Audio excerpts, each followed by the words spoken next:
Il y a encore une trentaine d'années, ces étranges sculptures étaient abandonnées, sur un mur parmi les ronces, tombées dans l'oubli.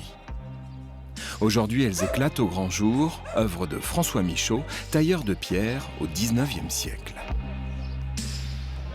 Dans son village, bien sûr, on retrouve son savoir-faire de tailleur de pierre dans sa maison, dans la réalisation de son puits, dans l'encadrement même du four à pain à l'intérieur de sa première maison. Mais c'est vrai que François Michaud est connu dans le village de Magot pour ses sculptures, qui sont plutôt insolites. Aigle, cochon, chien, loup, serpent, sirène, personnages, inspiration variée chez cet homme dont on sait peu de choses. Né en 1810, mort en 1890, à quoi ressemblait-il? Cheveux coiffés en arrière, belle bacchante, serait-ce un autoportrait?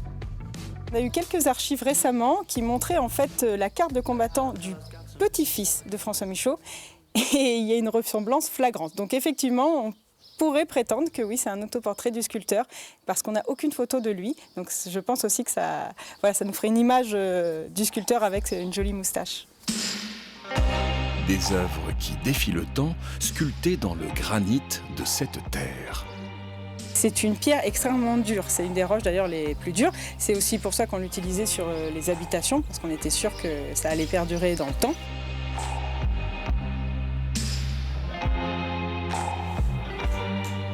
Pour appréhender la sculpture de la pierre, des visiteurs sont conviés à Magot. Tout l'été, des stages sont organisés. Initiation. On pose le poinçon et on grave. Vous voyez? On tape doucement et par contre, on insiste. Alors, vous voyez, je ne marque pas perpendiculairement. Je suis toujours penchée. Parce que si je marque perpendiculairement, la première fois, je vais avoir des éclats. Comme les maçons creusois qui revenaient au pays les poches un peu plus pleines, dans son village de Magot, François Michaud construit son logis. Belle demeure ceinte d'un Napoléon et d'une sculpture qui a dû faire jaser au 19e, une femme nue. Il a dû en entendre parler de sa femme nue, la femme nue qui choque, qui est en hauteur, on ne voit qu'elle. Donc un jour, on imagine, il est allé lui sculpter un chapeau, il l'a placé sur sa tête, et voilà, ma femme nue, elle est couverte.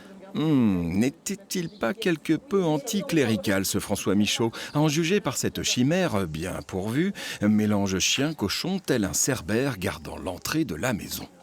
Cet animal est posé sur le pilier du portail. C'est-à-dire qu'avec son œil un petit peu globuleux, il est en train de regarder celui qui entre. Et on peut peut-être hésiter à deux fois avant de franchir le portail. Des traces de François Michaud, on en retrouve ailleurs qu'à Magot. Sur ce chemin de randonnée, par exemple, à proximité du village. Alors là, on est au reposoir. C'est là qu'on posait les cercueils en allant jusqu'à Francsèche, jusqu'au cimetière de Francsèche. C'est une halte en fait. C'est ça, c'est une halte. D'accord. Une halte un peu particulière, parce que tu vois qu'il y a une inscription. Tu parles le latin? Lointain. Alors, je vais te le traduire. La mort n'est rien.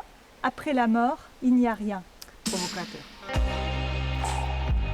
Dans ce pays où le granit affleure, au détour d'un chemin, d'une ruelle, les œuvres de François Michaud embellissent le village de Magot, de l'art brut, un sculpteur autodidacte, libre.